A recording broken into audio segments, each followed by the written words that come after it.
नमस्कार. मॅक्स महाराष्ट्र मध्ये आपलं स्वागत आहे. मी आहे किरण सोनावणे. महाराष्ट्रामध्ये गेल्या महिनाभरापासून तणावग्रस्त परिस्थिती आहे. देशात आणि याच्यात सुद्धा मोठ्या प्रमाणात धर्मांध आणि जातीवादी प्रचारांचा मोठं उधाण आलेलं आहे. आणि त्यामुळे मॅक्स महाराष्ट्र देशातल्या ह्या एकूण दंगलग्रस्त व्यवस्थेचं विश्लेषण करण्यासाठी विविध प्रकारच्या विचारवंतांशी संवाद साधतोय. आज आपल्यासोबत जे विचारवंत आहेत त्यांचा या संदर्भातला दांडगा अभ्यास आहे. त्यांनी या संदर्भात यापूर्वी अनेक लेख आणि पुस्तकं लिहिलेली आहेत. शेखर सोनाळकर सर आपल्या सोबत जळगाववरनं जोडले गेलेले आहेत. शेखर सोनाळकर सर, तुमचं स्वागत आहे मॅक्स महाराष्ट्र मध्ये. नमस्कार सर, तुम्ही सुद्धा या महाराष्ट्रातली आणि देशातली परिस्थिती पाहतायत. राजस्थानमध्ये तर प्रत्यक्ष दंगलीला सुरुवात झालेली आहे. महाराष्ट्रामध्ये सुद्धा तणावाचं वातावरण आहे. ठिकठिकाणी पोलीस बंदोबस्त वाढवलेला आहे. तुमचं या संदर्भामध्ये काय नेमकं विश्लेषण आहे? काय सांगाल तुम्ही या संदर्भात? सगळ्यात आधी मी हे स्पष्ट करू इच्छितो की खरा धार्मिक माणूस जो असेल ना, तो दुसऱ्या धर्माचा द्वेष करत नाही. तो दुसऱ्या धर्माच्या लोकांना समजून घेण्याचा आणि त्यांना मदत करण्याचा प्रयत्न करतो. अगदी स्वच्छ भाषेत सांगायचं तर आपले वेद ग्रंथ बघा, आपली गीता बघा, ती हिंदूंकरता नाहीये, अखिल मानवी जाती करता. कुराण मुसलमानांकरता नाहीये, पैगंबराचा संदेश सगळ्या जगाकरता आहे. येशू ख्रिस्त कुठेच म्हणत नाही की हा माझा संदेश जो आहे, माझे विचार जे ख्रिस्तान करताय ते जगा करताय. सगळे धर्म जे ते तत्कालीन सर्वात उदारमतवादी, मानवतावादी, करुणा, दुसऱ्याला मदत करणं, सहनशक्ती ह्या गोष्टींच्या आधारे उभे राहिले म्हणून जगाने मान्य केले आणि ते धर्म सगळीकडे वाढले. म्हणून धर्माची शिकवण ही माणुसकीची शिकवण आहे आणि ती कधीच दुसऱ्या धर्माच्या विरोधात नसते. मुळामध्ये धर्माची शिकवण म्हणजे काय, तर माणूस आणि ईश्वर यांच्यातलं नातं शोधण्याचा प्रयत्न. आणि माणूस आणि ईश्वर याच्यामध्ये ईश्वराला कोणताही धर्म नाहीये. गॉड, अल्लाह, ईश्वर यांना धर्म नाहीये. म्हणून धार्मिक आधारावर दुसऱ्या धर्माचा द्वेष हा खरा धार्मिक माणूस करू शकतो. हिंदूंमध्ये 32 कोटी देव आहेत. आपल्याला जी नावं माहित नाहीयेत.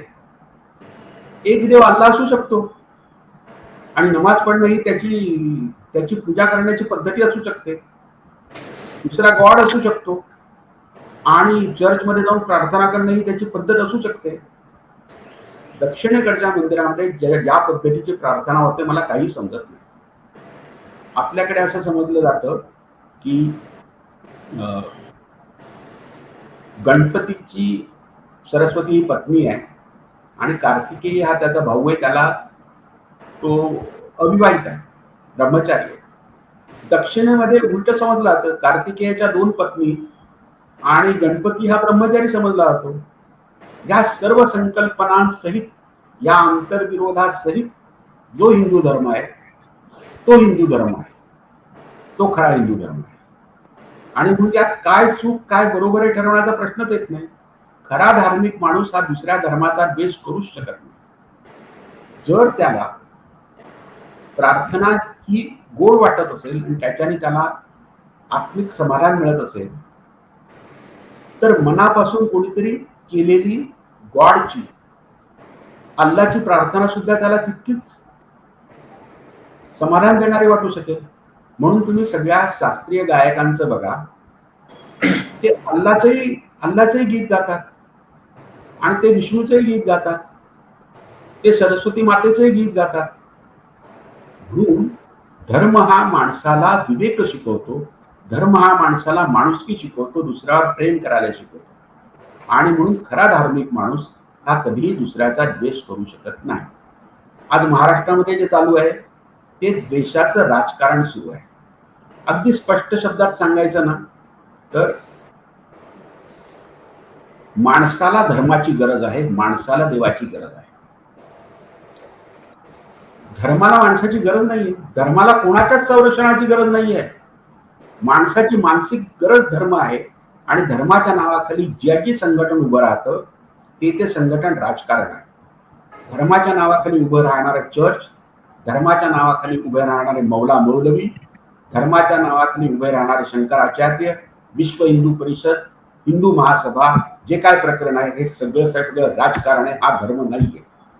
धर्म आध्यात्मिक आनंद देणारा असतो. धर्म हा माणसाला माणुसकी शिकवणारा, विवेक शिकवणारा, क्षमाशीलता शिकवणारा, उदार बनवणारा असा असतो. आणि म्हणून खरा धार्मिक माणूस दुसऱ्याचा द्वेष करू शकत नाही. आणि दुसऱ्याच्या विरुद्ध इतकं कटू जे सध्या परवाच्या सभेत जे बोललं गेलं ते धमकावणी देणारं असं कटू बोलणं कोणताही खरा धार्मिक माणूस बोलू शकत नाही. असं फक्त अधार्मिक माणूस बोलू शकतो, ज्याचा देवावर विश्वास नाही, परमेश्वरावर विश्वास नाही, ज्याचा धर्मावर विश्वास नाही, असा माणूसच देशाचं राजकारण करू शकतो, असं माझं या विषयावर स्पष्ट मत आहे.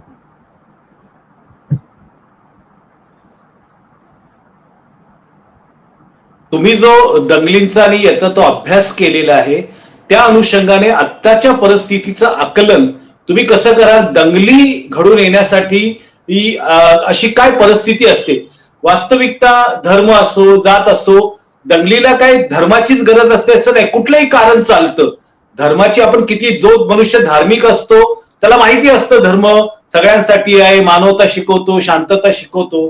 दंगल हा एक वेगळा प्रकार आहे, त्याचं धर्म हे टार्गेट आहे. तर मग तुम्ही दंगलीच्या संदर्भात कसा विचार करतात? काय फॅक्टर असतात जे दंगलीला कारणीभूत होतात? हे बघा, माणसांमध्ये भेद असतात, तसे धर्माधर्मांमध्ये सुद्धा काही भेद आहेत, काही वेगळे पण आहेत.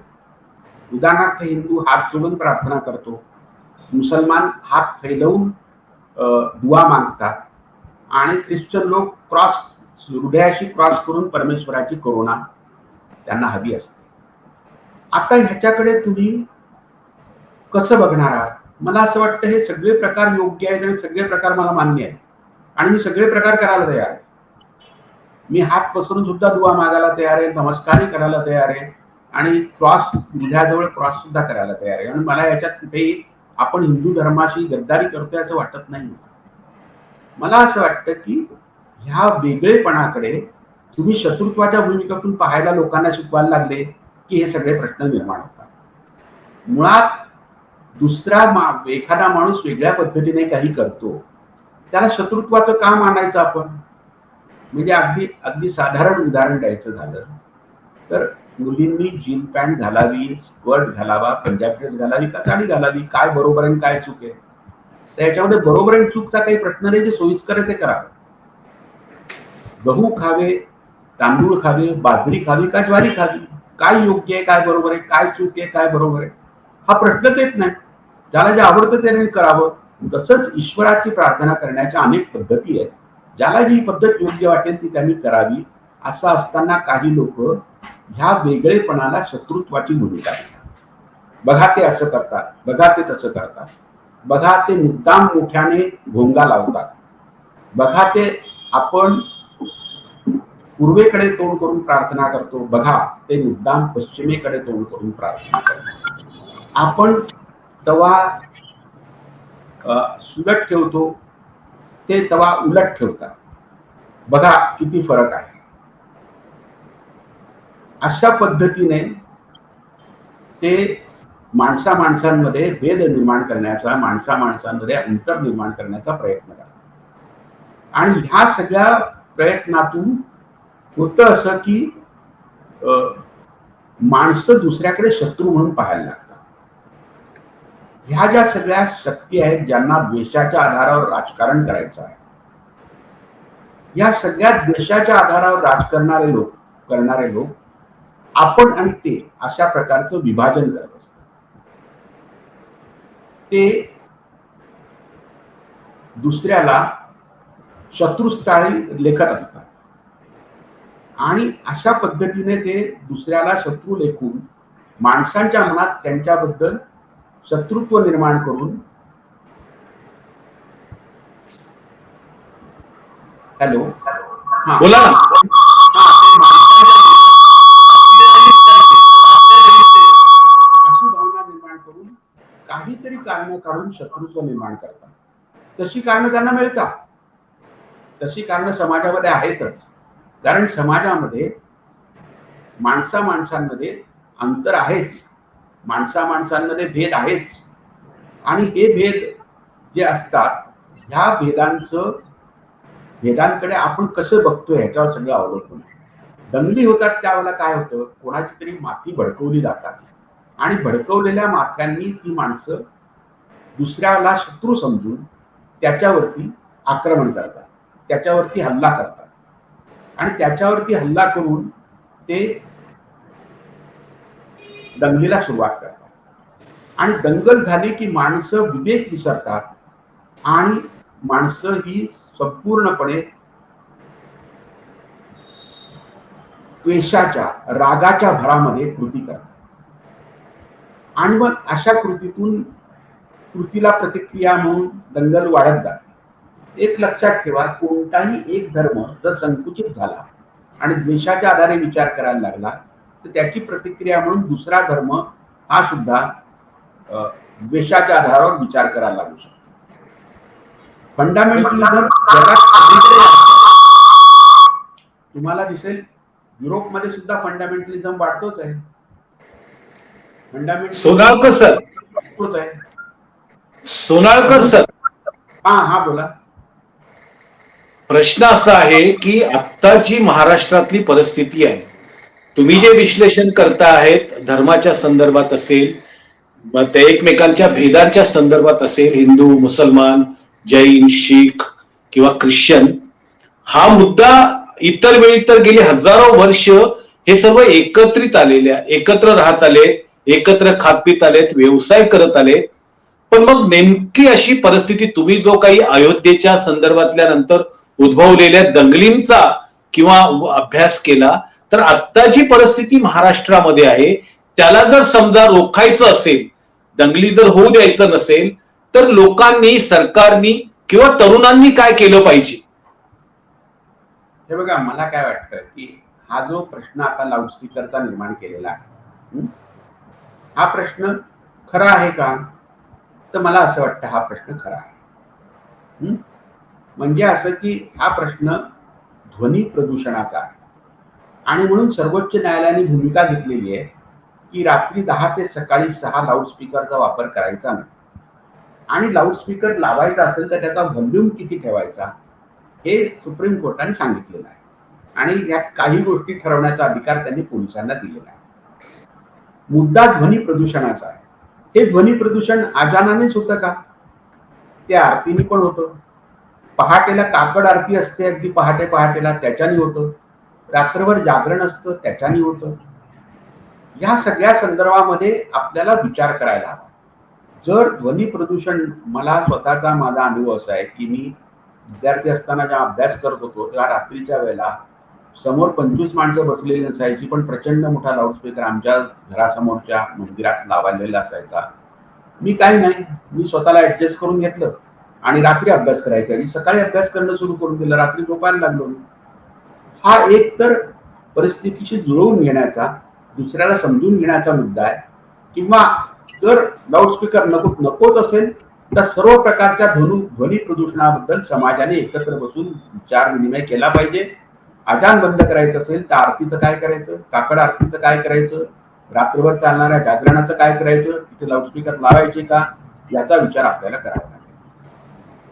राज ठाकरे यांनी रस्त्यावर नमाज नको ही सुद्धा भूमिका घेतली, बरोबर आहे. वाहतुकीला अडथळा होतो, लोकांची गैरसोय होते, ही गोष्ट खरी आहे ना, होतच ते. पण मग रस्त्यामध्ये गणपती दुर्गा मंडपाने नाही होत का? रस्त्यात मिरवणुका निघतात त्याच्याने नाही होत का? तर ह्याच्याने सुद्धा होतं. आणि माझा स्वतःचा अनुभव असा आहे की मला स्वतःला एकदा रेल्वेने जायचं असताना मी 3 तास आधी निघालो आणि 1 तासावर रेल्वे स्टेशन होतं मुंबईला, टॅक्सीत बसलो होतो, 3 तास झाले तरी सुद्धा मला स्टेशन पर्यंत पोहोचता आलं नाही, एवढ्या गणपतीच्या मिरवणुका होत्या आणि त्याच्यामुळे माझं रिझर्वेशन असलेली गाडी चुकली. तर हा जो रस्त्यावरती धार्मिक रस्ते धार्मिक कामासाठी बळकावू नये, ही जर भूमिका घ्यायची असेल तर ती सगळ्यांच्या बाबतीत घ्यावी लागेल. नमाज रस्त्यावर नको असेल तर गणपती सुद्धा रस्त्यावर नाही चालणार, दुर्गा मंडप पण नाही चालणार, मिरवणुका पण नाही चालणार, किंवा हे चालणार असतील तर कशा चालणार. म्हणजे उदाहरणार्थ की रस्त्याचा जो निम्मा भाग असतो एका दिशेने जाणारा, त्यातला अर्धा भाग नमाज करताना ऑक्युपाय करा, संपूर्ण रस्ता करू नका. तुम्ही मिरवणुका काढत असाल तर रस्त्यातला जो अर्धा भाग एका बाजूने जाण्याचा असतो त्याच्या अर्ध्या भागात तुमचे मंडप टाका, संपूर्ण रस्ता अडवू नका. तुमच्या मिरवणुका असतील त्या तशा पद्धतीने काढा की वाहतुकीला अडथळा निर्माण होणार नाही.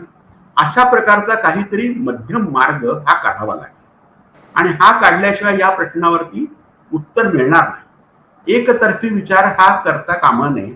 आपण सगळ्या समाजाचा विचार केला पाहिजे. ध्वनी प्रदूषण होतं का? होतं.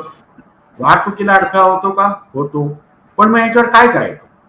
समाजाने एकत्र बसून निर्णय घ्यायचा आहे. हा अतिशय साधा मुद्दा आहे. हा सर्व राजकीय पक्षांनी, सर्व सामाजिक संघटनांनी, सगळ्या लोकांनी एकत्र बसून याच्यावर निर्णय घ्यावा, तर यातनं मार्ग निघू शकतो. आणि हा काही प्रश्न असा नाही की ज्यातून मार्ग निघणार नाही. अतिशय सोपा प्रश्न आहे, याच्यावर मार्ग निघू शकतो. फक्त एकमत करण्यासाठी काही गोष्टी आपल्या सुद्धा सोडाव्या लागतात, काही गोष्टी दुसऱ्यांना सोडायला लावायला लागतात, आणि सामोपचाराने या प्रश्नावरचं उत्तर शोधावं लागतं. पण हे जे आता सध्या चालू आहे हे तुम्ही सामंजस्याचं एकमेकांशी बोलून हा प्रकार ठीक आहे, म्हणजे समाजामध्ये ही प्रक्रिया चालू असते. याचा अर्थ सरकार असेल, प्रशासन असेल, व्यवस्था असेल, ती अशा प्रकारच्या मुद्द्यांना मुद्दा म्हणून लोकांना अशा प्रकारे आंदोलन करण्यासाठी भाग पाडते का?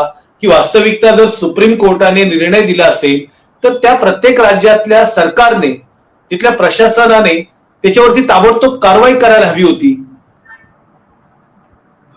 कसं असतं की सरकार आणि राजकीय पक्ष जे असतात ते नको तितका मतदारांचा विचार करतात, आणि हिंदुत्ववादी जे म्हणतात ना की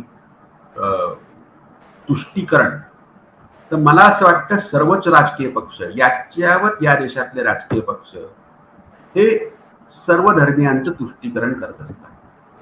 ते धर्माच्या संदर्भात काहीही निर्णय घ्यायला घाबरतात. आणि हा माझा आरोप भाजप पासून, काँग्रेस पासून, शिवसेनेपासून सर्व पक्षांवर आहे की योग्य तो निर्णय घेण्याच्या बाबतीत ते घाबरतात. त्यांना असं वाटतं की आपण हा निर्णय घेतला तर आपल्या मतांवर काय परिणाम होईल, याच्यासाठी ते निर्णय घेत नाहीयेत. मुळामध्ये ठाम भूमिका घ्यायला हवी. आता तुम्ही दंग्यांचा विषय काढला म्हणून तुम्हाला सांगतो की ब्रिटिश काळामध्ये जिथे दंगे होत होते त्या गावकऱ्यांवर दंड लावला जात होता दरडोई. 4 कोटीचं नुकसान झालं आणि दरडोई 4,000 असतील तर प्रत्येकाकडून करासारखा 4,000 रुपये गोळा केले जात होते. तुम्हाला उदाहरण म्हणून सांगतो, अयोध्येमध्ये 1921ला दंगा झाला होता. त्यावेळेला सगळ्या लोकांकडून 300 रुपये दरडोई असे ब्रिटिश सरकारने वसूल केले होते. तोच कायदा आजही आहे. आजही दंग्याचे पैसे वसूल केले जाऊ शकतात. जिथे जे दंगे होतात तिथे तिथे पैसे वसूल केले जाऊ शकतात. पण होतात का पैसे वसूल? नाही होत. मुंबईला 1992ला खूप मोठा दंगा झाला, त्याच्याबद्दल श्रीकृष्ण आयोग झाला, सगळं झालं, अनेक पुरावे आहेत. आरोपींना शिक्षा झाली का? नाही झाली. बाबरी मशीद कायदा हातात घेऊन गुंडगिरीच्या आधारे, झुंडशाहीच्या आधारे पाडण्यात आली. झाली का शिक्षा ज्यांनी पाडली त्यांना? ते तर नंतर देशाचे उपपंतप्रधान झाले, देशाचे मंत्री झाले, महाराष्ट्राचे मुख्यमंत्री झाले, परंतु त्यांच्यावर कारवाई झाली नाही. कारण कोणतेही सरकार असो, कोणत्याही पक्षाचं सरकार असो, अशी कारवाई करायला घाबरतं की याचा हिंदूंवर, मतांवर काय परिणाम होईल, असं केलं तर यांचा मुस्लिम मतांवर काय परिणाम होईल. अशा प्रकारे विचार करण्यामुळे देशाचं सर्वात जास्त नुकसान होतं. एक लक्षात घ्या, आपण खूप वाईट काळातून, 2.5 वर्षाच्या कोरोना काळातून बाहेर आलेलो आहे. कोरोना काळामध्ये प्रचंड आर्थिक ताण समाजाने भोगलेला आहे. लोकांना कर्ज झालेली आहे, तरुणांच्या शिक्षणामध्ये, करिअरमध्ये अडथळे निर्माण झालेले आहेत, त्यांना नैराश्य आलेलं आहे, घराघरातलं आर्थिक नियोजन कोसळलेलं आहे, आर्थिक तणाव निर्माण झालेला आहे, पैसे द्यायचे आहेत पण उत्पन्न नाहीये, कर्ज फेडायचे आहे पण उत्पन्न नाही, अशी स्थिती आहे. उद्योग सुरू झाले असले तरी मध्यंतरीच्या काळात झालेलं नुकसान भरून निघालेलं नाहीये. आता समाजाला, महाराष्ट्राला आणि भारताला दंगे नको आहेत. कोणत्याच मालमत्तेचं नुकसान नको आहे. खाजगी मालमत्ता, सार्वजनिक मालमत्ता, कोणाचंच नुकसान नकोय. हिंदूंची मालमत्ता, मुसलमानांची मालमत्ता, ख्रिश्चनांची मालमत्ता, कोणाचंच नुकसान नको आहे. हा देश शांततेच्या मार्गाने विकासाच्या रस्त्यावरती पुढे गेला पाहिजे, याची आज गरज आहे समाजाला. प्रसार माध्यम आपली भूमिका निभावतायत का? मला नाही वाटत. मी फार नाराज आहे प्रसार माध्यमांवर. मुख्यतः मी ज्या बोलतो त्या मी मेनस्ट्रीम प्रसार माध्यमांबद्दल बोलतो. कारण काही टीव्ही चॅनेल, काही चॅनेल जे युट्यूबवर वगैरे चालतात ते चांगलं काम करतायत. ते मेनस्ट्रीम प्रसार माध्यमं जी आहेत ना, ही मात्र सध्या त्यांचं कर्तव्य पार पाडतायत असं मला वाटत नाही. एक काळ असा होता की जर्नलिस्ट म्हटल्यानंतर कमालीचा आदर असायचा. म्हणजे आम्ही टॉवरिंग पर्सनॅलिटी म्हणून त्यांच्याकडे बघत होतो.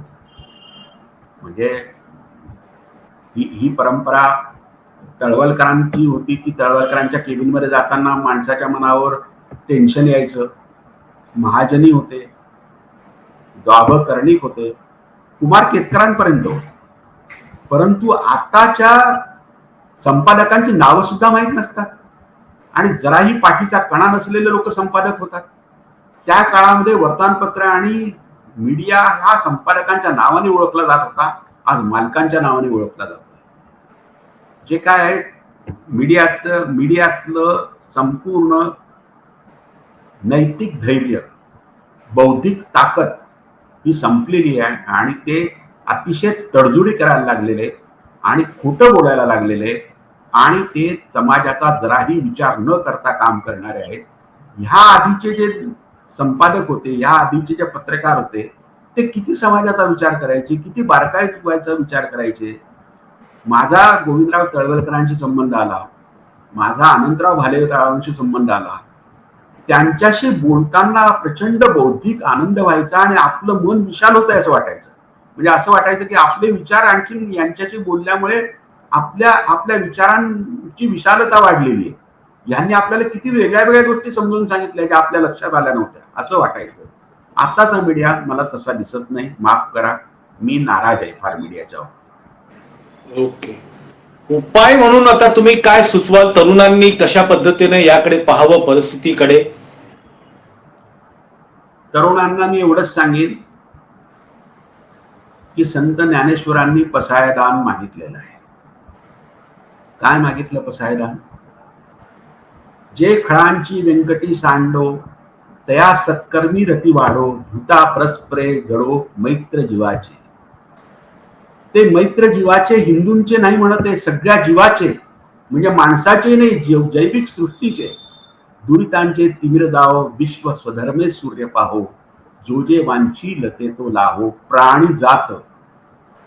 ते सगळ्या मानव जातीचा विचार करतात. जे सगळे संत आहेत, जे महान आहेत, ते धर्माचा विचार न करता मानव जातीचा विचार करतात.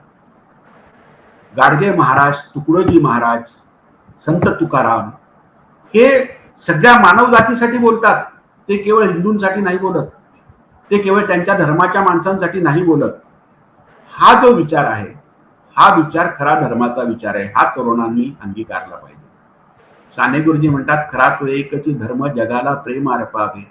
जे पददलित आहेत त्यांना धीर द्यावा, त्यांना सुखाचा शब्द बोलावा, त्यांना सहाय्य द्यावं. कुणाला व्यर्थ शिंवावे, कुणाला व्यर्थ हिंवावे, समजता बंधू मानावे, जगाला प्रेम अर्पावे.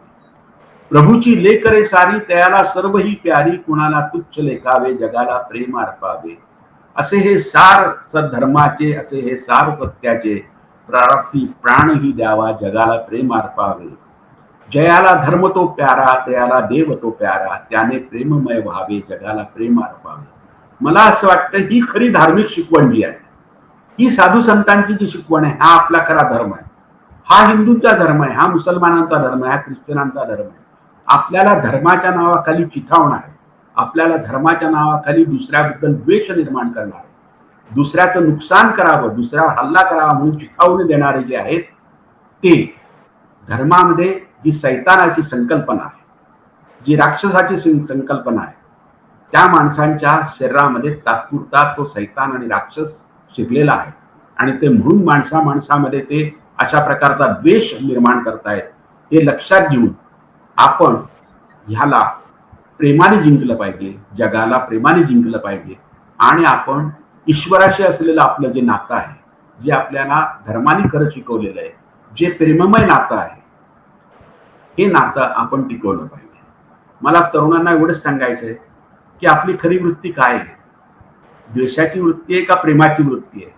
म्हणून मी तरुणांना एकच गोष्ट सांगेन की तुमच्या मनात खूप दुसऱ्या धर्माबद्दल राग आलेला आहे, चीड आलेली आहे, द्वेष आलेला आहे, त्यांना मारावंसं तुम्हाला वाटतंय, असा विचार करून आरशासमोर जाऊन उभे राहा, तुमचं रूप पहा आणि नंतर तुम्हाला खूप प्रेम वाटतंय, तुमची बहीण किंवा आई तुमच्याशी काहीतरी बोललेली आहे आणि तुम्हाला तिचं खूप प्रेम वाटतंय आणि त्या प्रेमातून अत्यंत आनंदित होऊन तुम्हाला खूप आनंद झालाय, प्रेम मनात आलेलं आहे. आरशात स्वतःला पहा, तुम्ही स्वतःला आवडतात, द्वेषाचे तुम्ही आवडतात का प्रेममय तुम्ही आवडतात, हे तरुणांनी पाहावं.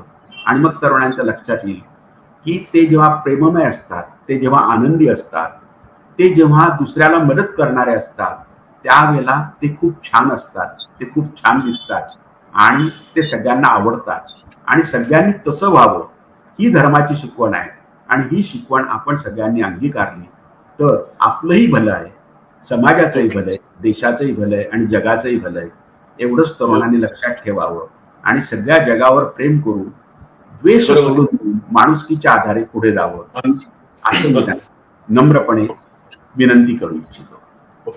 धन्यवाद शेखर सोनाळकर सर. सरांनी आपल्या पद्धतीनं एकूणच दंगलच्या संदर्भामध्ये असणारं एकूणच समाजशास्त्र कसं आहे ते आपल्याला सांगितलं. त्यांनी ज्या पद्धतीचं विश्लेषण केलं, त्यांनी एक महत्वाचा मुद्दा मांडला की ब्रिटिशांच्या काळामध्ये एक कायदा होता, त्या कायद्याच्या अनुषंगाने जर समजा एखाद्या गावामध्ये शहरामध्ये दंगल झाली तर त्या शहराच्या लोकांवरती किंवा त्या गावाच्या नागरिकांवरती वेगळा दंगल कर लावला जायचा आणि प्रत्येक नागरिकाकडनं तो वसूल केला जायचा की तो दंगलीत सहभागी असो किंवा नको असो. वास्तविकता देशामध्ये शांतता टिकवायची असेल तर अशा प्रकारचा कर असावा असं सुद्धा आता वाटायला लागलंय.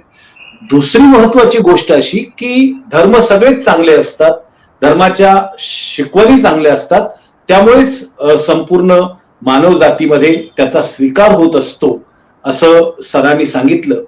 पण त्या धर्माच्या अनुषंगातनं काही वेगवेगळ्या चालीरीती असतात, काही प्रथा असतात, त्यातली भिन्नता पाहून त्या संदर्भामध्ये जे राजकारण करणारे नेते असतात, ज्यांना राजकारणातून सत्ताकारण करायचं असतं, ते त्याचा फायदा उचलून त्याच्यातनं समाजामध्ये, लोकांमध्ये, तरुणांमध्ये द्वेष पसरवण्याचं काम करतात आणि त्या द्वेषाचं रूपांतर नंतर पुढे कधीतरी दंगलीमध्ये होत असतं.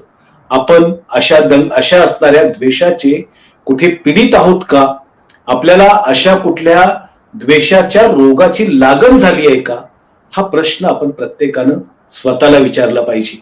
असा प्रश्न जर प्रत्येक जण स्वतःला विचारेल तर मला असं वाटतं की तो दंगलीच्या मार्गाने जाणार नाही, द्वेषाच्या मार्गाने जाणार नाही. तुम्ही शेखर सोनाळकर सरांचं ऐकलेलं आहे. तुम्हाला नेमकं त्यांच्या त्या प्रतिक्रियेबद्दल नेमकं काय वाटतं? तुम्ही नक्की कमेंट बॉक्समध्ये लिहा आणि पाहत रहा मॅक्स महाराष्ट्र, आवाज महाराष्ट्राचा. धन्यवाद.